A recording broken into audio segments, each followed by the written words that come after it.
Empezamos una nueva edición de Café Mercosur, este espacio en el que nos proponemos analizar la realidad de los países de la región con un foco en los aspectos jurídicos. Hacemos este programa desde Rosario, Argentina, quien les habla, Osvaldo Di Princio y Daniela Burlini, y de San Pablo, Brasil, Ramiro Cayano Blanco. Este programa se transmite por RCA, radio oficial de Resistiendo con Aguante, y también por la radio Las Voces del Muro. Los programas anteriores se encuentran en iVoox y en iTunes como Café Mercosur.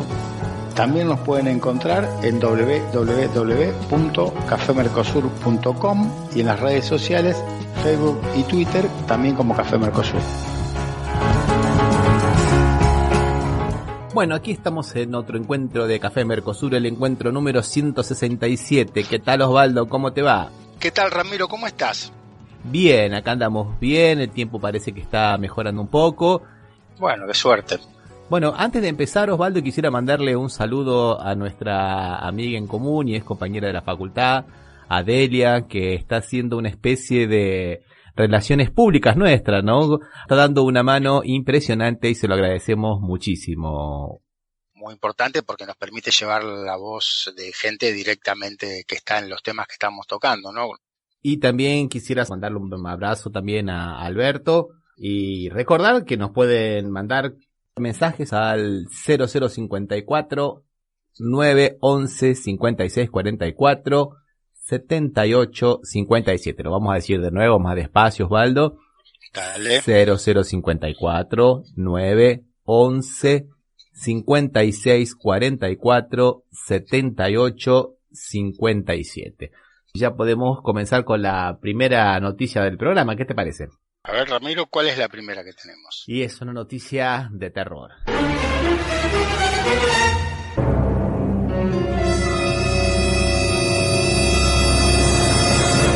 Y viene de Brasil y tiene que ver con el número de personas trans que han asesinado el año pasado. Son 124 crímenes registrados durante todo el año 2019. O sea que es un número altísimo, Osvaldo. Estamos hablando de un asesinato cada casi 48 horas y eso es intolerable, ¿no te parece? Aparte, Ramiro, de los datos que estaba mirando, hay gran concentración, sobre todo en la ciudad de San Pablo, ¿no? El estado de San Pablo. Es la mayoría de los casos, son 21 casos. Y otra cosa que también hay que tener en cuenta, porque no es solamente contra los travestis, y también hay una cuestión de raza, ¿no? El 82% de las víctimas eran negras o mulatas. Uh-huh. Se cruza y con también eso, ¿no? es muy importante, muchas eran trabajadoras sexuales, ¿no? Sí, lamentablemente es el eterno problema de, básicamente, a los travestis y les quedan dos salidas laborales. O los que tienen un poquito más de suerte son peluqueros o terminan siendo prostitutas. Se dedican a la prostitución. No hay mucha salida, por eso la ley de cupos es una cosa muy, pero muy interesante. Hay algunos casos, estamos aislados, donde algunos travestis han llegado a ser profesores, pero es muy, pero muy poquito. Se festeja como si fuera una gran conquista que uno llegue cuando estamos hablando de millares de personas, ¿no, Osvaldo? De todas maneras, el mismo problema que hay en Brasil se da acá en la Argentina. Hay profesores acá, inclusive universitarios, pero no es tan fácil acceder. Por el lado del punitivismo, o sea, de realmente condenar a los autores de estos hechos, estamos mal. El Estado no está dando una buena respuesta. Apenas el 8% de los casos tiene algún sospechoso identificado, ¿no? Y solamente en el 7% de los casos alguien fue arrestado. Es una sensación de impunidad, las personas creen que tienen derecho a pasar por los lugares donde estas mujeres trabajan, a insultarlas, a golpearlas y bueno, inclusive hasta a matarlas, ¿no? En algunos grupos, lamentablemente, de la sociedad parece que esa es una especie de juego perverso, deleznable, ¿no te parece, Osvaldo? Y supongo, Ramiro, también que las políticas que está implementando el nuevo presidente de Brasil tampoco deben ayudar para que estos números se reduzcan o bajen, ¿no? Porque sigue insistiendo con las mismas políticas que más parecidas son del siglo XIX que del siglo XXI. La concepción es una concepción del siglo XIX. Ahora se ha lanzado una campaña nacional, el Plan Nacional de Prevención de Riesgo Sexual Precoz, de ministra de la Mujer, Damares Alves, que era una pastora evangélica, militante antiaborto, ¿no? Que es un tema muy, pero muy importante aquí en Brasil, Osvaldo, las adolescentes y a las niñas, ¿no? Están embarazando, siempre ocurrió esto, pero últimamente parece que la información que les llega no es buena o por lo menos no es eficaz, ¿no? Porque siguen ocurriendo estos problemas. ¿Y ella qué es lo que proponía para que las niñas y las adolescentes no se embaracen, Osvaldo? ¿Qué proponía, Ramiro? ¿Qué innovación encontró? A ver. La abstinencia sexual. No es muy nuevo, ¿no? No, yo iba a pensar en el cinturón de castidad, ¿viste?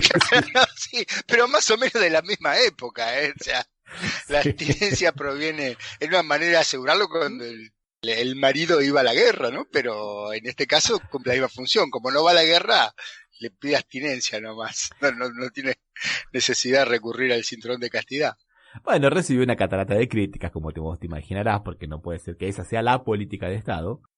Y después, medio para salvar las papas, cuando anunciaron este Plan Nacional de Prevención de Riesgo Sexual Precoz, no lo hizo solamente la ministra de la Mujer, Damares Alves, sino que también llamaron a alguien un poco más normal, digamos, que el ministro de Salud, y entre ellos dijeron que era un abanico de posibilidades entre las cuales estaban dispositivos intrauterinos, preservativos, campañas de concientización, libros, folletos, y entre las cosas también estaba sugerir la abstinencia, ¿no? Entonces la ministra salió a defenderse de las críticas diciendo, no, ustedes me interpretaron mal, era una de las cosas. No era una de las cosas, fue la única cosa que propuso ella. ¿Cómo es la recepción de los medios de comunicación? ¿Cómo recepcionan todos estos dichos del gobierno de Bolsonaro?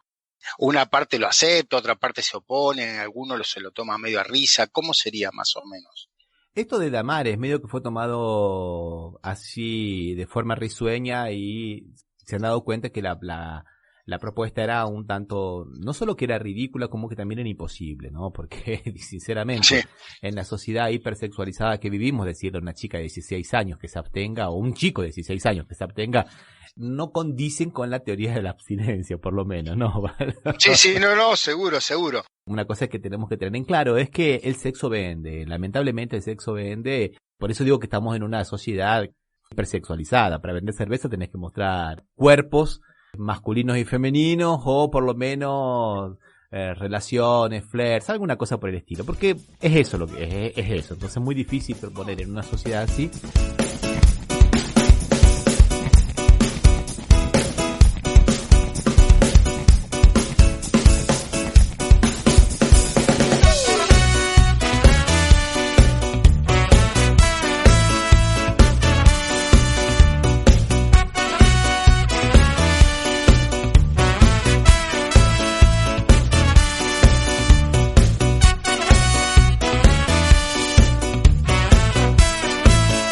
Por eso justamente apunta eso la pregunta, si tienen una sociedad que ya tenía esa característica antes de Bolsonaro, ahora cómo deben, porque hay cosas como, hacíamos un poco en broma, un poco en serio, que eran más propias del siglo XIX, o peor, del siglo XV o del siglo XIV, las cosas que proponían, cómo debe tomárselo el medio, ¿no?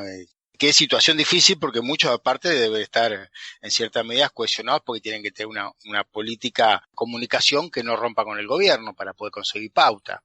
Sí, totalmente de acuerdo, Osvaldo. Lo que pasa es que también hay una tensión muy grande dentro de la propia sociedad. Acá en Brasil hay una especie de dicotomía muy grande.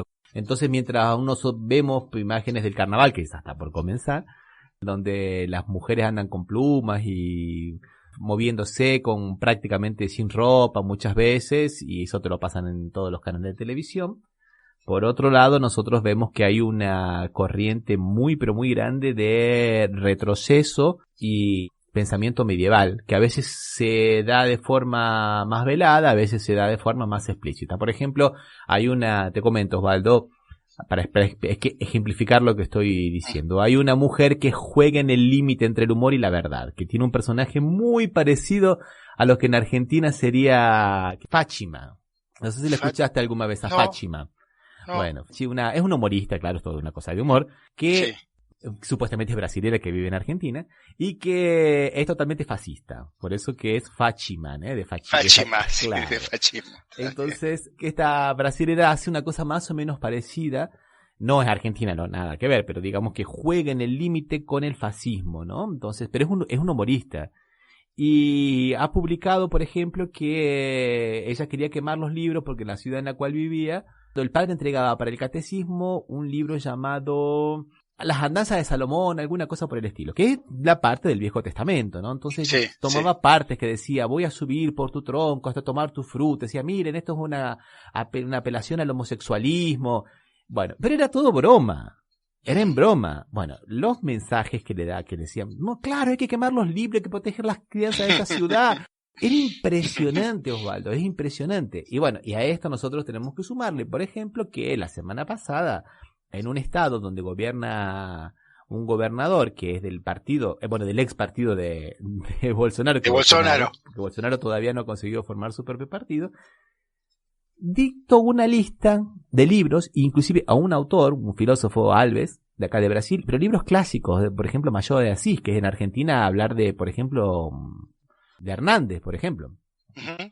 Y de libros, por ejemplo, Macunaíma, que es como hablar del Martín Fierro, una de las obras básicas de la literatura brasilera, y así muchísimos más.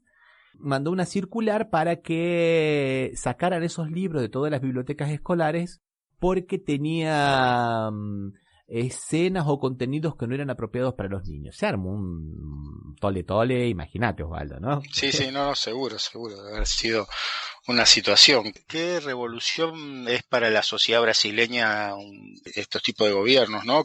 Yo creo que en algún punto le va a hacer bien a la sociedad brasileña porque le va a hacer rever algunas situaciones, me parece.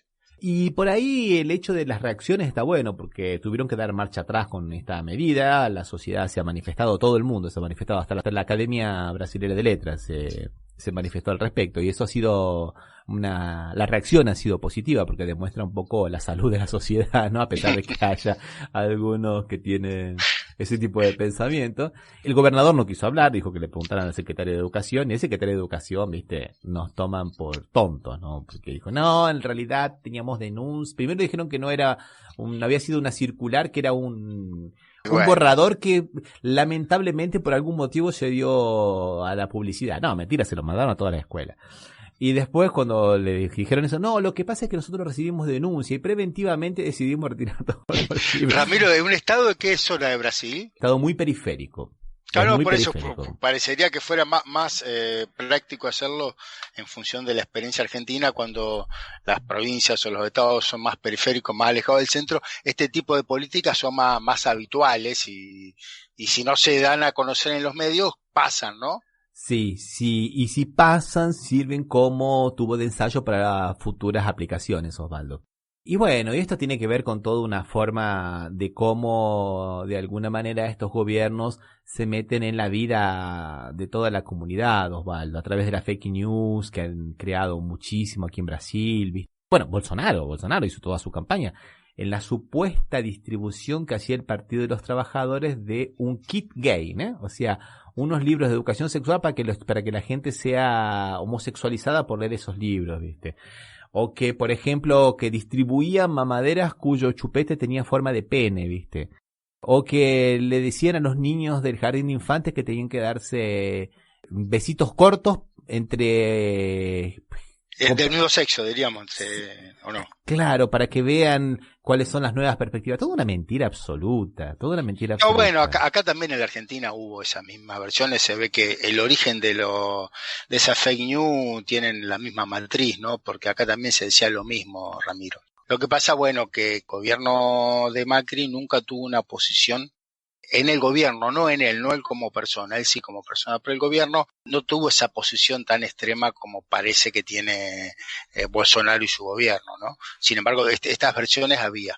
En realidad no sé si yo considerarlo como medidas extremas, Osvaldo, sino como tensiones de las posibilidades de hasta dónde puedo llegar. Entonces yo, lo tiro. Y si nadie dice nada, pasó. Y si alguien dice algo, recojo las redes, perdonen, disculpen, me equivoqué, meto una excusa absurda como la que hizo el secretario de Educación de este estado y borrón y cuenta nueva. O sea, de alguna manera también lo hacía Macri, ¿te acordás, Osvaldo, no? No, si el programa pasado al que habíamos hablado de esta manera de querer pedir siempre perdón cuando uno hace algo, bueno, y lo escuchamos del ministro de Educación en su momento, Bullrich, que dijo... ¿Qué es lo que hacemos para vencer la resistencia? Primero, lanzar muchas iniciativas al mismo tiempo. Porque el gremio focaliza. El gremio focaliza en una, le diste 12, las otras 11 avanzan. Cuando se dan cuenta que alguna les implementó, van atrás de esa y avanzás que la que no habías avanzado. Un partido de ajedrez o de damas medio complejo, pero no funciona. Muy bien recordado. O sea que, sí. que es más o menos lo mismo que por lo que vi, que es una habitualidad, ¿no? El Bolsonaro nuestro de cada programa, de que siempre tiene que pedir disculpas por algo que dijo, que hizo o que va a decir, no sé. Escuchamos algo de música, Osvaldo. Vamos, Ramiro. Vamos a escuchar a un grupo llamado Dame pa' Matarla y el tema que se llama El Niño de Hoy en Día. Bueno, vamos a escucharlo.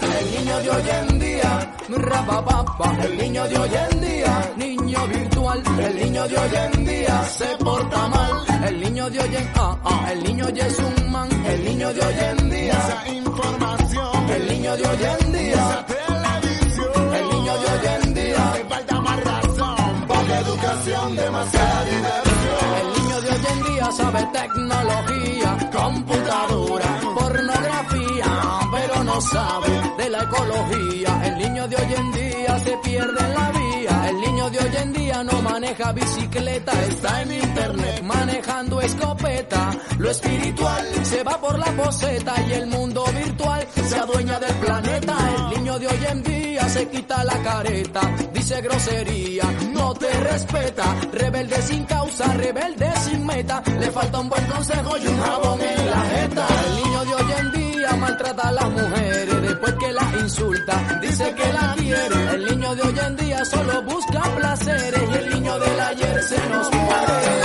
El niño de hoy en día, información. El niño de hoy en día, el niño de hoy en día, le falta más razón, poca educación, demasiada diversión. El niño de hoy en día sabe tecnología, computadora, pornografía, pero no sabe de la ecología. El niño de hoy en día se pierde en la vía. Cuando era niño todo era diferente. No te imaginas lo que pasaba en mi mente. Mucha música, mucha flauta pa' mi gente. Y a los 12 años ya saltaba a la pared del frente. A los 14 otra vida me comienza. Caí en el conservatorio y en la juvenil orquesta. Fui madurando y entendiendo a mi gente. Guerras en Colombia, bombas en el oriente. ¿Cómo así, parcero? Se matan como serpientes. Está pendiente, padre incompetente, porque el internet está destruyendo mente. Yo sé que los maestros de eso están conscientes, pero es que la educación se les hace insuficiente. Una guara, una tontería, escucha a mi sobrinito diciendo una grosería. Está pendiente de tu cría, porque la víctima de la guerra son los niños de hoy en día. El niño de hoy en día, información. El niño de hoy en día, televisión. El niño de hoy en día, te falta más razón, poca educación, demasiada diversión. El niño de hoy en día sabe tecnología, computadora, pornografía, pero no sabe de la ecología. El niño de hoy en día se pierde en la vía. Instituciones, incompetencia, sobra la inconsciencia, se agota la paciencia, egocentrismo en la dirigencia, publicidad con imprudencia. Es el momento de la reacción, hay que involucrarse en la educación, hay que estimular el sentimiento nacional, dándole a nuestros hijos una razón para luchar. Enseñemos a los niños las bondades de la tierra, no más que esté envenenada con juegos de la guerra. Mucho veneno en la medicina, mucho veneno en la golosina. Cada ciudadano asuma su deber social, no hay que dejar a otro la responsabilidad. No, el niño de hoy en día, esa información. El niño de hoy en día, esa televisión. El niño de hoy en día, le falta más razón, poca educación, demasiada diversión. El niño de hoy en día sabe tecnología, computadora, pornografía, pero no sabe de la ecología. El niño de hoy en día se pierde en la vía. El niño de hoy en día habla como sonsa, o sea, él la sabe demasiado tonto. El niño de hoy en día aprende muy pronto, todo es dinero, todo es un monto. El niño de hoy en día se contamina con el sistema que se respira. El niño de hoy en día le falta vitamina, le falta orientación y mucha disciplina. Al niño de hoy en día hay que hacerlo nuestro pana, con educación, con mente sana. Al niño de hoy en día hay que ponerle muchas ganas para que le dé ejemplo al niño del mañana. El niño de hoy en día, el niño de hoy en día, el niño de hoy en día, hace falta más razón, poca educación, demasiada diversión. El niño de hoy en día sabe tecnología, computadora, pornografía, pero no sabe de la ecología. El niño a estas alturas no aprende todavía. El niño de hoy en día, el niño de hoy en día, el niño de hoy en día, hace falta más razón, poca educación, demasiada diversión. Bueno, escuchábamos entonces a la banda venezolana Dame pa' Matarla y el tema El niño de hoy en día. Y vamos a hablarlo en el próximo programa más específicamente, Osvaldo, el tema este de la violencia con algunas otras personas que están relacionados al mundo del entretenimiento, de los boliches, de las discotecas y todo eso. Pero bueno, en Argentina estamos todos bastante conmocionados por la muerte de este joven en una discoteca en Villa Gesell, ¿no es verdad, Osvaldo? Sí, sí, un problema que cada noticiero en la Argentina dedica como mínimo el 25% del tiempo para hablar de este hecho que termina muriendo este pobre chico por 10 adolescentes, no adolescentes, ya un poco más grande alguno, que pensaban que esa era ¿cómo te puedo decir? Porque aparentemente ahora las cosas parecía que era como que ellos disfrutaban golpeando a alguien todas las noches, ¿no? Como que era completar la noche, ¿no? Acá, para que los que no saben lo que ocurrió, fue un altercado en una discoteca y una persona, un joven, fue a apaciguar la cosa y a ese se la juraron, como se dice normalmente en el barrio, ¿no, Osvaldo? Y a la salida, entre 10 lo agredieron hasta la muerte. Esto no ocurre únicamente en Argentina, ocurre muchísimo acá en Brasil, por eso lo vamos a ver en el próximo programa. Pero dentro de esa cobertura que vos estabas comentando, Osvaldo, y dentro de lo que yo escucho en Argentina, veo una onda punitivista muy pero muy grande. Porque por un lado están los que quieren justicia, entonces estos chicos van a ir a la cárcel y en la cárcel van a ver lo que les va a pasar. Los otros presos los van a sodomizar, los van a hacer esclavos sexuales y eso es lo que merecen. Gente, no es ese punitivismo. Las cárceles no tiene que ser para que a los presos los sodomicen. No tiene que ser para que haya un castigo físico. Es para que se rehabiliten en lo posible y para que cumplan por el crimen cometido. O sea, esas dos cosas, punir por lo que han cometido con la privación de la libertad, nada más, y también intentar resocializarlos y también generar también la idea de un ejemplo para la sociedad. Pero el ejemplo de la sociedad no puede ser el castigo físico que le van a dar los otros presos. Si los otros presos llegan a hacerle algo a estos chicos, es falla del Estado, ¿no te parece, Osvaldo? Sí, sí. Tampoco promover ese tipo de conductas, no creo que haya a que se pueda reinsertar estos chicos o quien sea en la sociedad nuevamente. Ahí había como dos posiciones, Ramiro, acá. Como son unos chicos de clase media o media alta que estaban acostumbrados a realizar este tipo de actitudes, aparentemente de agredir a otros, de juntarse para agredirlos de manera racista, o sea, cómo le pegamos a este negro de mierda, que dice que tiene el mismo comportamiento con los guardiacárceles en la cárcel que están detenidos ahora, también los tratan de esa manera, ¿no?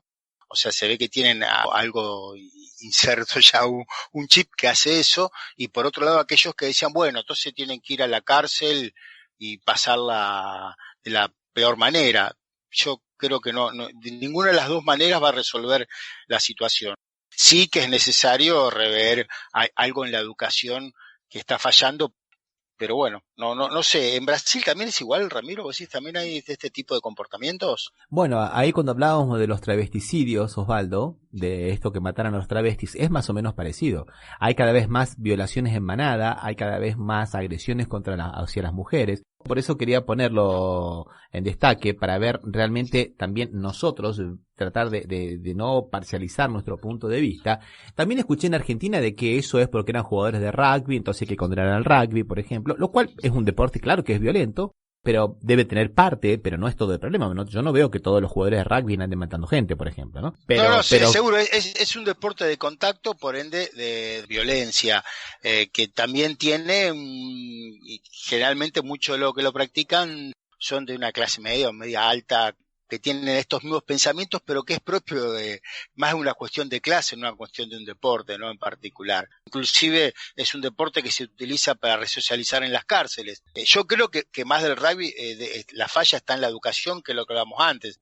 Después yo también estaba viendo, por ejemplo, que desde muchos colectivos feministas salían a decir que era el patriarcado y que era el machismo. Y sí, claro, hay un gran componente en todo esto. Lo que nosotros por ahí criticamos es que se vea solo como una sola causa, como que este problema que está discutiendo tanto la Argentina se vea como eso, como unicausal, ¿no es verdad, Osvaldo? Sí, que cada sector elige una causa en particular y lo centra sobre eso y no deja de ver que en realidad son muchas las causas que confluyen, que lo que había que resolver es que la sociedad pase a ser menos violenta, ¿no? Claro, entonces hay que verlos como emergentes de la sociedad con todas las causas, entre las cuales vamos a colocar la cuestión de clase, la cuestión de odio racial, la cuestión del machismo, la cuestión de esa cultura dentro de algunos grupos de rugby y todo ese tipo de cosas. Pero vamos a ir tratando de ampliar un poco el horizonte. Claro, sí, sí. Bueno, ¿escuchamos otra canción, Osvaldo? Vamos, Ramiro. Vamos a escuchar entonces ahora un tema antiguo de Daniela Mercury que se llama Geração Perdida, Generación Perdida. Vamos. Artistas moviam a terra com seu choro e partiam. Nascíamos em anos intermináveis, filhos de árvores cortadas, com um silêncio sem saber, a geração do nada que ressuscitou sem morrer. Artistas moviam a terra com seu choro e partiam. Nascíamos em anos intermináveis, filhos de árvores cortadas, com um silêncio sem saber, a geração do nada que ressuscitou sem morrer. O leite derramado é vermelho, como a cor dos nossos cabelos que dançam, que dançam. As drogas já são pálidas, as palavras sem visão, as crianças mal criadas, nascidas com a televisão. As drogas já são pálidas,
Estás escuchando Café Mercosur. Somos Latinoamérica, no lo olvidemos nunca más.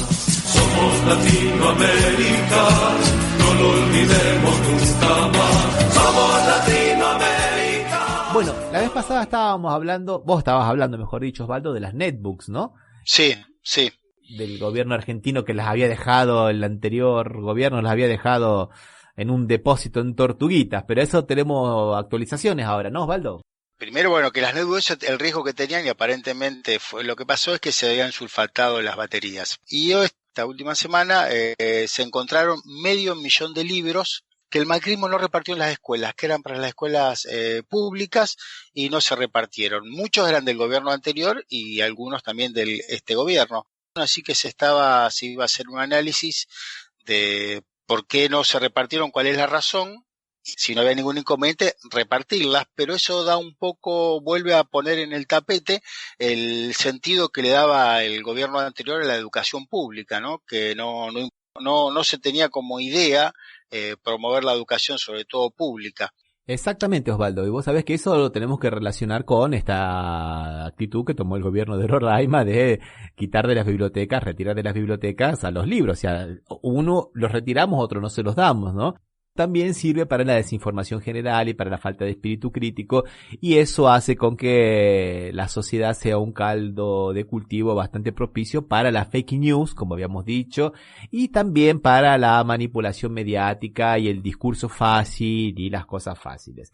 Y es lo que vamos a entrar a ver ahora exactamente con el tema de lo que ocurre con la economía brasilera, ¿no? Donde parece que ahora la quieren vender para el mundo como una especie de sustituto al modelo chileno que se les ha caído, ¿no? A partir de las manifestaciones del pueblo en contra de los 30 años de postergación que han tenido por las políticas neoliberales aplicadas en Chile, ahora se intenta de alguna manera vender el modelo brasilero, ¿no? Donde con un poco de mano dura, de un gobierno donde se privatice, donde se entreguen las empresas petroleras. Los sindicatos petroleros acá están en huelga, Osvaldo, y también están en huelga en este momento los empleados de la Casa de la Moneda porque la quieren privatizar también. ¿Y la huelga de los petroleros por qué, Ramiro? ¿A qué se debe? Porque quieren privatizar una fábrica de fertilizantes, la quieren cerrar en realidad, una fábrica de fertilizantes que es de la Petrobras, pero los petroleros ya vienen movilizados hace mucho tiempo acá en Brasil porque están cerrando las refinerías, vendiendo las refinerías y entrando en aquel negocio loco de vender el petróleo crudo y comprar productos refinados, Osvaldo, o sea...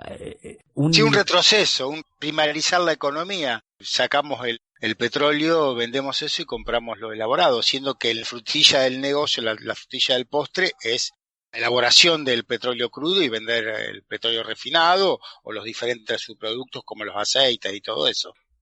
Volviendo a tener ese ejército de reserva de mano de obra para poder bajar los salarios en términos reales, quitando derechos a todos los trabajadores. Y se trata de vender a Brasil ahora como si fuera la economía que resurge de las cenizas. Hay un dato que nos va a ayudar bastante, que es el dato de lo que ocurrió en el mes de enero. Toda la economía brasilera cayó bastante, mucho, menos la construcción civil, porque ahora muy acertadamente el gobierno de Bolsonaro bajó la tasa de intereses. Y con eso significa también que muchos dólares especulativos se han ido de Brasil, con lo cual también eso presiona sobre la tasa de cambio. El año pasado salieron 44.000 millones de dólares de Brasil. Y el sector que en enero más ha repuntado ha sido la construcción, porque la gente invierte en propiedades. Creció la construcción el 0,63% en el mes de enero. ¿Adivina cuánto creció el salario de los albañiles en enero? 0. Menos 0,62. Le bajaron el sueldo. O sea que le bajaron el sueldo. O sea, hay más trabajo, pero como hay más mano de obra desocupada, el salario baja. Entonces, ¿qué es lo que ha pasado? Bueno, lo que ha pasado es eso, lo que ha pasado desde que derrocaron a Dilma Rousseff, en realidad desde un tiempo antes, que la economía ha perdido al salario mínimo como uno de sus principales motores. Entonces hoy, por ejemplo, la desocupación ha bajado un poquito, pero la subocupación ha aumentado muchísimo y, contrariamente a lo que pasaba en la época del pleno empleo de Dilma Rousseff, que la desocupación llegó al 5,3% nada más, en aquel momento faltaba mano de obra calificada, porque estaba la economía yendo bastante bien. Hoy por hoy crece el número de personas calificadas que reciben un salario mínimo. ¿Se entiende, Osvaldo? O sea que es cada vez más difícil trabajar en empleos de calidad. Eso es lo que se traduce en definitiva, ¿no, Osvaldo? Y es la lógica del capitalismo, diríamos, ¿no? Sí. Hay un chiste acá que creo que lo grafica muy bien, ¿no? Dos estudiantes universitarios se suben a un Uber, ¿no? Y están discutiendo un tema y el del Uber se da vuelta y dice, eso es lo que yo puse en mi tesis de doctorado. Escuchamos un tema musical y después seguimos, Osvaldo. Vamos. Vamos a escucharlo a Criolo y a Ilea Ye, un tema que se llama Que Bloco Es. Hoje terra vai tremer, hoje terra vai tremer, vulcão da Bahia é tambor de Leaiê, vulcão da Bahia é tambor de Leaiê. Hoje terra vai tremer, hoje terra vai tremer, vulcão da Bahia é tambor de Leaiê, vulcão da Bahia é tambor de Leaiê.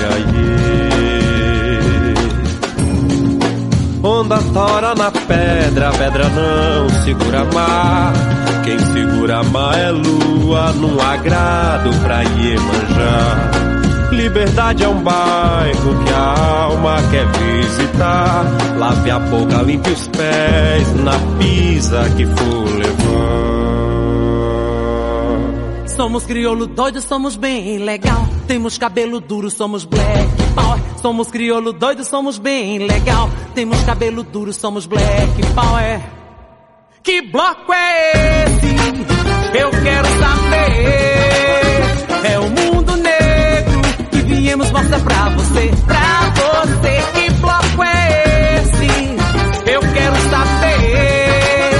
É o mundo negro que viemos mostrar pra você. Branco, se você soubesse o valor que o preto tem, tu tomavas banho de piche pra ficar negrão também. Eu não te ensino a minha malandragem, nem tampouco minha filosofia, não. Quem dá luz a cego e bengala branca é Santa Luzia. Que bloco é esse? Eu quero saber.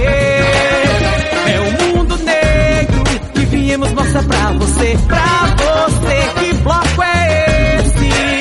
Eu quero saber. É o mundo negro que viemos mostrar pra você. Somos crioulo doido, somos bem legal. Temos cabelo duro, somos black power. Somos crioulo doido, somos bem legal. Temos cabelo duro, somos black. Somos crioulo doido, somos bem legal. Temos cabelo duro. Somos crioulo doido, somos bem legal. Temos cabelo duro, somos black power.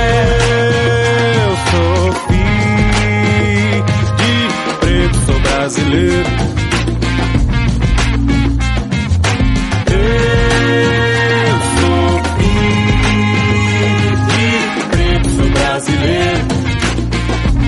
Branco, se você soubesse o valor que o preto tem, tu tomavas banho de piche pra ficar negrão também. Eu não te ensino a minha malandragem, nem tampouco minha filosofia, não. Quem dá luz a cego e bengala branca é Santa Luzia. Que bloco é esse? Eu quero saber. É o mundo negro que viemos mostrar pra você. Pra você, que bloco é esse? Eu quero saber. É o mundo negro que viemos mostrar pra você. Somos crioulo doido, somos bem legal. Temos cabelo duro, somos black power. Somos crioulo doido, somos bem legal. Temos cabelo duro, somos black. Somos crioulo doido, somos bem legal. Temos cabelo duro, somos black. Crioulo doido, bem legal. Cabelo duro, black.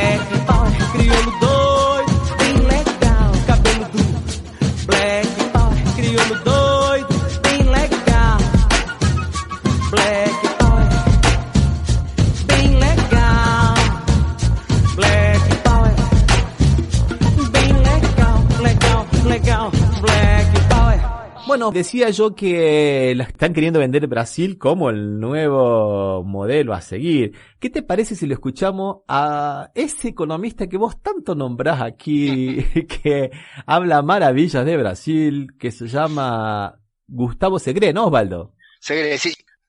Vamos a desmentirlo a este señor Segre. Primeramente queremos agradecerle a Javier Matio, que nos ha pasado este audio, que es del programa Animales Sueltos.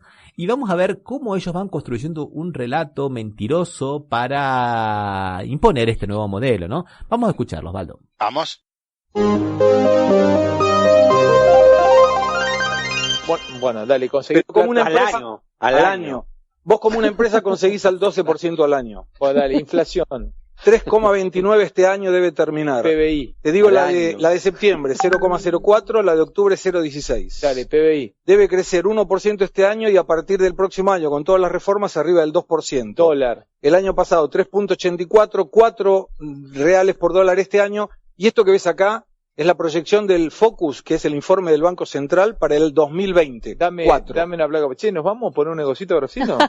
Escuchá, ¿A una playa? a la playa, Maxi, una playa. Generación de nuevas empresas. Mirá este número. En julio, Brasil abrió, ley de reforma de libertad económica, menos burocracia, 281.000 debe ser interanual empresas. eso. No, julio. Es mentira. No, julio. Es mentira. No es mentira. Y te digo más. ¿Pero cómo van a abrir 281.000 empresas en julio? Tienen 4.500.000 empresas en Brasil.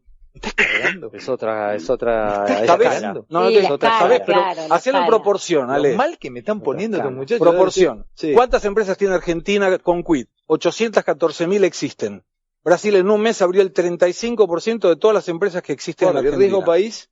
117 puntos. Bolsa. Acá te doy un paréntesis con esto. Hoy abrió un bono al 2029 y 2050. Dale que no llego, sí. Vamos. Bolsa récord, 108.000 puntos. Con Dilma estaba a 38.000 puntos. Y acá es donde está la diferencia. Inversiones directas del exterior está en cuarto país en el mundo después de Estados Unidos, China, Francia, Brasil, India. 70.000 millones al año le ingresan a Brasil oferta de dólares productivos. Superávit comercial, 55.000. ¿Sabés qué bien que viene una oferta de 125.000 millones? Dale. Y por último, reservas internacionales, le faltan 20.000 millones y compra Argentina.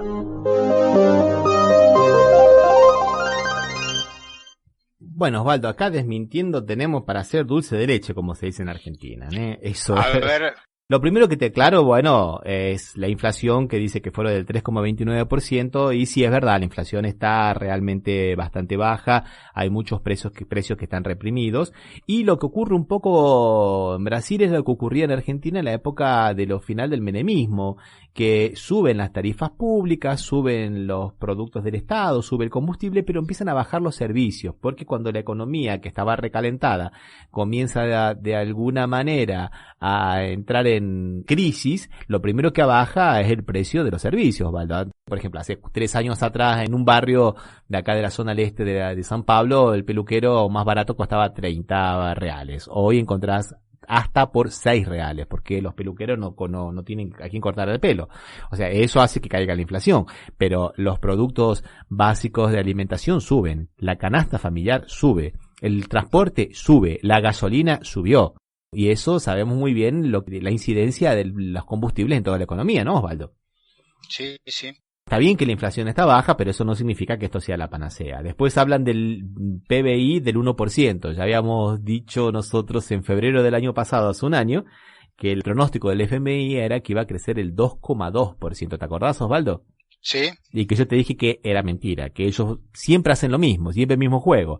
Después iba a ser el 1,5, después el 1,4, después el 1,2, después llegaron al 0,9 y creo que fue The Financial Times salió a desmentirlo porque habían pintado los números para que llegara al 0,9, o sea que no es del 1%. Y ahí nomás sobre el pucho, Segre tira. Y el próximo año va a crecer el 2%. O sea, lo mismo que dijimos el año pasado, que no se cumplió, lo decimos ahora, ¿viste? Claro, total, lo que va a pasar el año que viene, ¿quién se acuerda, no? Yo lo digo ahora pero escuchaste que dice, va a crecer el 2% por las reformas que se están haciendo. Claro, exactamente, por las reformas que es el mismo discurso que se vende acá, que las reformas siempre van a tener efecto dentro de poco tiempo. Esto me hace acordar, Osvaldo, es un calco al segundo semestre del macrismo. Sí. Después yo no sé, él habla del dólar, que el dólar dice que estaba a 4, no sé fecha, pero el dólar está hoy a 4.74, el dólar turismo, ¿no, Osvaldo? Sí. O sea que está mucho más alto de lo que él cree y el dólar no deja de subir y está haciendo una preocupación. Por eso que el gobierno está vendiendo parte de la reserva para parar el dólar. Esa es otra de las cosas interesantes, habla del nivel de reservas, ¿no? Dice 20.000 millones de dólares y sería toda la... Compra en Argentina. O sea, se está refiriendo a los 380.000 millones de dólares que el gobierno del Partido de los Trabajadores dejó en las reservas. Y que estos ya el año pasado se patinaron 44. ¿Está? O sea que las reservas ya no son más de... Primero que no son obra de este gobierno, son del gobierno del Partido de los Trabajadores. Y además estos la están gastando.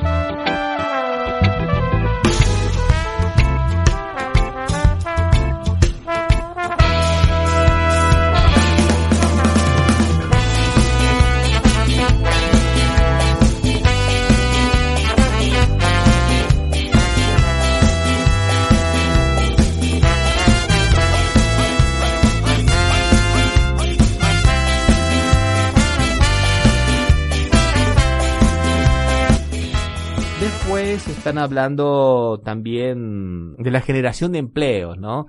281.000 fábricas, Osvaldo, se cierran las fábricas acá, hay cada vez más desempleo, la industria está cayendo muchísimo. El resultado del 2019 fue un deterioro muy pero muy grande de la industria del orden del 1,4%. Entonces, estas empresas que se abren, ¿qué tipo de empresas son? ¿Son industrias, fábricas que vienen aquí a producir transatlánticos o son microemprendedores individuales que van a vender choripanes en la puerta de mi casa? Realmente el número que le puso a un mes 280.000 empresas, yo sinceramente, sin conocer directamente Brasil, pero me parece que es un número que no se puede corresponder con la realidad, que en un mes se abran 280.000 empresas. Se le puede haber dado lo que acá sería 280.000 nuevos monotributos, que puede ser tanto un Uber como cualquiera de estos servicios, ¿no? No creo que sean 280.000 empresas. Son datos que te tiran así y no te dicen absolutamente nada, pero nosotros vamos a dar datos precisos. El día 3 de febrero, la Confederación Nacional de la Industria informó que la mayoría de los indicadores industriales para diciembre del 2019 fueron negativos. Ya habíamos visto que en noviembre habían caído el 1,2%, en diciembre cayeron el 1%. Y como resultado las ventas cerraron en el 2019 con una caída del 0,8% comparado con el 2018. Son datos oficiales de la Confederación Nacional de la Industria. Inclusive, acá el presidente de la FIES, de la Federación de las Industrias del Estado de San Pablo, que es poderosísima, Paulo Scaff, él está coqueteando con Bolsonaro porque él quiere ser candidato a gobernador de San Pablo. Está siendo muy cuestionado, se le abrió un frente interno muy grande porque él está rifando la industria brasilera por un proyecto político personal. Esto es una interna muy pero muy grande dado en el principal gremio de los industriales, ¿no, Osvaldo? Sí, el principal conglomerado industrial de América Latina es San Pablo. Sí, exactamente, Osvaldo. Por ejemplo, el nivel de utilización de la capacidad instalada, eso es una cosa que da muestra clara de cómo está la industria, fue del 77,5%. O sea que tenemos casi un cuarto de la maquinaria parada. ¿Se entiende? Está ociosa, sí. Las máquinas no están trabajando. Y esto en el 2019 fue casi medio punto porcentual más alto que en el 2018. O sea, la industria está en un ciclo de caídas muy pero muy grande y viene a hablar de las 281.000 empresas. En un mes, Ramiro. Hasta para Fantino le parecía mucho, ¿viste? Ni él le creía, imagínate lo exagerado. Y también un dato sobre el dólar, Ramiro, y el valor en reales que decía que se estaba manteniendo. Parece que el 2020 no fue igual, ¿no? No. El dólar está muy pero muy inquieto, como se dice en el mercado. Nadie se anima a dar un pronóstico de lo que va a ocurrir, porque también no se pueden seguir vendiendo más reservas, ¿no, Osvaldo? El gobierno por ahí también disfrazó un poquito los balances del año pasado, como siempre, tenemos un número acá, lo pasamos para otro lado, entonces hicimos las famosas bicicletas contables, por la misma que le costó el cargo a Dilma Rousseff, que después se comprobó que no se hicieron, las hace ahora Guedes y todo el mundo aplaude porque Los principales medios de comunicación, yendo a tu pregunta sistemática y correcta, Osvaldo, ¿cómo lo ven los medios de comunicación? Pueden hasta criticarlo a Bolsonaro, pueden hasta criticar a algún ministro, pero ellos compraron el paquete cerrado de las políticas neoliberales del ministro Guedes. Esa es la realidad. Y que son políticas que nos están llevando a la lona. De las 26 actividades industriales que fueron encuestadas por el Instituto Brasileño de Geografía y Estadística, que sería algo así como el INDEC de Argentina, solamente 8 tuvieron un poquito de mejoría, 16 tuvieron graves prejuicios. Claro que le echan la culpa a lo de Brumadinho, ¿no? Porque la actividad extractiva, ¿no? Principalmente de minerales, cayó el 9,7%. Y es verdad, claro que sí, eso ha sido bastante importante, ¿no? Y también ahora han descubierto que Argentina estaba en crisis en el 2019, ¿no? O sea, y ahora le están echando la culpa a Argentina. Claro, Alberto Fernández empezó hace 2 meses, la crisis empezó hace mucho más tiempo, ¿no, Osvaldo? Sí, pero aprovechan de paso para poner la imagen. O sea, ¿cómo tergiversan los datos para que ni siquiera tergiversan? O sea, directamente parecería que está mintiendo, ¿no? Que no es que está tomando algún dato parcial, sino que son datos que no se corresponden con la realidad. Y como no se desconoce la fuente, porque él tira datos así indiscriminadamente, sin indicar la fuente, uno se queda en la duda, aunque no deja de sorprender al mismísimo Fantino, como bien vos dijiste, Ramiro, con la cantidad de empresas creadas en un mes. Y yo le daría estos otros números, que son propios del INDEC de acá, ¿no? Del IBGE, ¿no? La industria de vehículos automotor subió el 1,6%, pero la industria de metalúrgica en general cayó el 2,9%, Osvaldo. La de productos de papel y celulosa, 3,9% cayó. La reparación e instalación de máquinas y equipos, que eso es fundamental para la industria, cayó el 9,1%, Osvaldo. O sea, las únicas que subieron fueron la de los productos alimenticios, el 1,6%, lo que te comentaba, Osvaldo, ¿no? Que son las que más generan inflación, porque van en la canasta básica, y después los petróleo y biocombustibles, que subió bastante, ¿no? Y algunos otros, y las bebidas, claro, ¿no? Y algunos otros. Los insumos industrializados utilizados por el sector producido cayeron el 2,2%.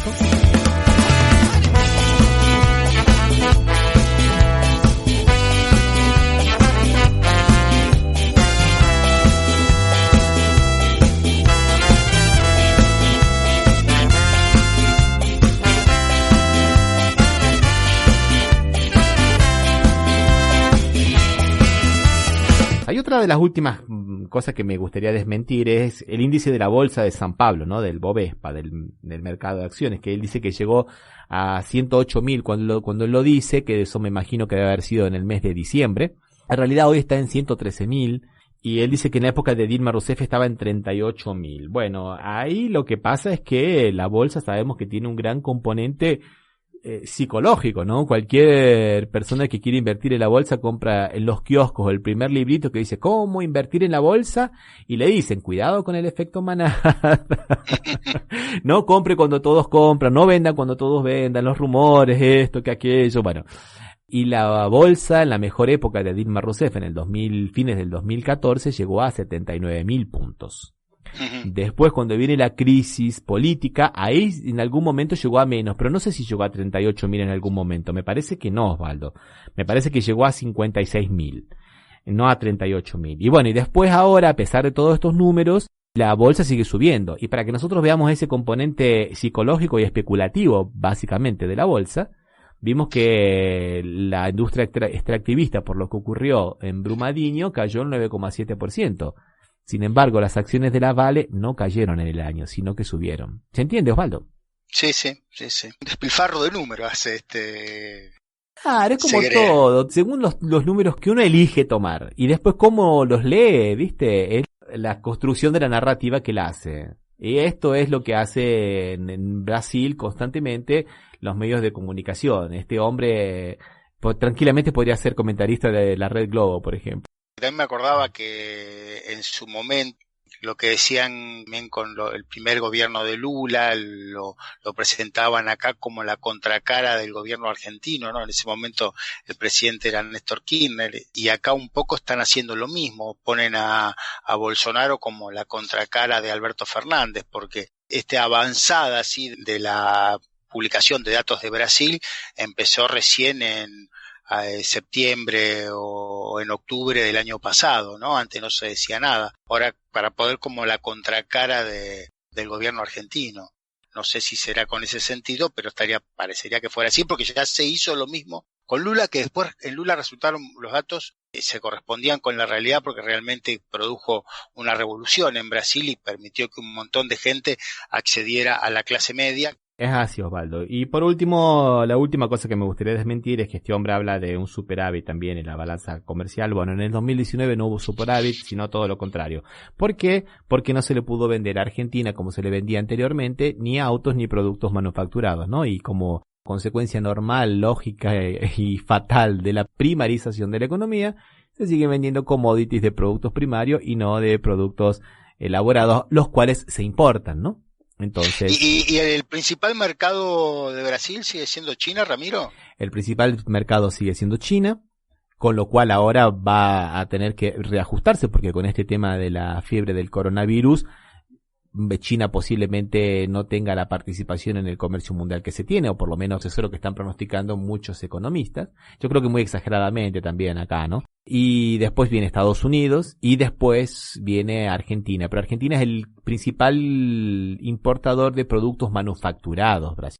Por eso que el embajador Scioli, Daniel Scioli, tuvo los días 3 y 4 reuniones con representantes de la industria brasilera, ¿no? Para tratar de mejorar esa relación de comercio bilateral, y tanto para vender como para comprar productos de Brasil. Una mejora en la economía argentina también significa una mejora en las relaciones bilaterales con Brasil, ¿no, Osvaldo? Sí, sí. Yo te decía lo de China, porque veo que siempre el gobierno Bolsonaro tiene una fijación con respecto a China y la política china. Sin embargo, es el principal mercado que tienen, ¿no? Tenés toda la razón. Esas son las contradicciones que hay, ¿no?